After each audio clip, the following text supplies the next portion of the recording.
So when you are starting over again, I think the number one thing to remember is to not latch on to some previous plan you had. Like perhaps you went on a diet 5 years ago. You still remember all the things that you did back then. 5 years later, you're thinking, well, I'll just use that. I'll just use that plan and try to, start again with that. That's a really terrible idea. And here's why. The 5 years ago you and now is just very different. 5 years is a long time for your lifestyle to change. Even if it's by a little bit that you don't notice, it's a lot for your mentality to change, the way you view things, the way you set goals. It's just way too long a time for you to just go like, let's just pick up where we left off. And I feel if you are starting again, the number one thing to do is just start from scratch. Start from like, this is your very first time that you want to lose weight and you're going through the process on what you need to do to get started. Because I think one of the most important things to do at first is to kind of self-reflect, to kind of do a little self-due diligence and analyze your own habits and your own lifestyle, the lifestyle that you are currently following. Like, when do you like to eat? How many meals are you eating a day? Figure all of that out before going on any kind of diet. And this is also why one of the first things that I like to recommend for people that want to go on a weight loss journey is to not change anything, but just write down every single thing that you eat for the next 30 days. Like, yes, it sounds like homework, and no, it's not calorie counting. Like, I just want you to write down, just jot it down. You're taking inventory. You're being accountable for everything that you eat or drink. Jot down every candy that you eat, jot down every bite that you take. Maybe your colleague is like, oh my God, this is such a good sandwich. You want to take a bite? And you take a bite, jot down that bite. These little things, they can add up. And if you want to go the extra mile and earn,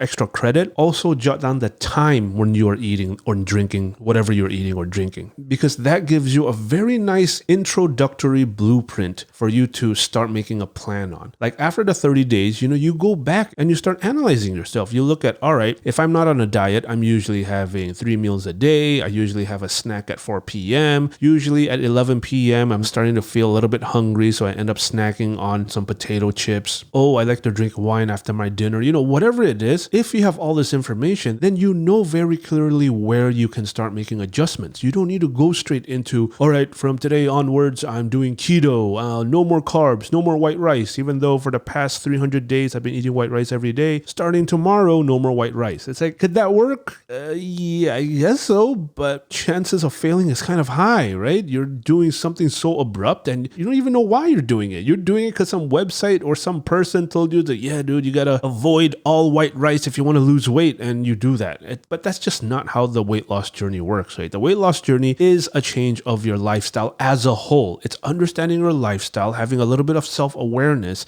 have a little bit of self-control, and from there, knowing that this journey is going to take a long time. It's going to take months and years, that every time you make these little changes, it's going to end up as permanent results as you move forward with this journey. I mean, after you've done the 30 days of writing down every single thing you eat, the first changes to make is just to see if there's anything obvious you could tweak a little bit that would make a big difference. Things such as, let's say you're a big soda drinker and you're drinking like 8 cans a week. Well, you have a couple of choices. You can switch those cans to Diet Coke or 0-calorie version, like Zero Sprite or whatever, and keep having 8 cans every week, but then you cut down so many calories because you're switching to the 0-calorie version. Or you could, instead of 8 cans a week, you do 5 cans a week. That works too. Those are very minor changes. You're not going full 180 with your lifestyle. It's things like, okay, you're eating about 200-300 grams of rice for both lunch and dinner. Like, how about you take away 100 grams from each of those meals? It's a very small change. You don't have to completely avoid rice. You're just eating a little bit less. If you keep that up, that is going to make a difference. And so you could be on a weight loss journey by just tweaking your current habits. You don't have to go on like, air quotes diet. Like, you don't have to go on keto. You don't have to go on paleo. You don't have to count calories. You just have to be aware of your portions and eat a little bit less. You have to do that consistently, of course. That is all it takes for you to lose weight over time. And so from there, my next advice would be go as slow as possible. And just like I mentioned just now, make the smallest changes that you can. Keep up with those changes for 2-3 weeks. You think you got it down, add some more changes. First 2-3 weeks, just work on the soda or work on the rice portions. After that, then start looking into how much sugar are you actually eating, right? Is there places you can take out, such as, let's say you're having coffee and usually you have 2 packets of sugar, how about you just have 1? Or how about you use artificial sweetener instead? Those kind of changes. You don't have to change it all at once, but just change it gradually over time. Every 2-3 weeks, add a new change. It doesn't seem like a lot, but over 3, 4, 5 months, it's more significant than you think.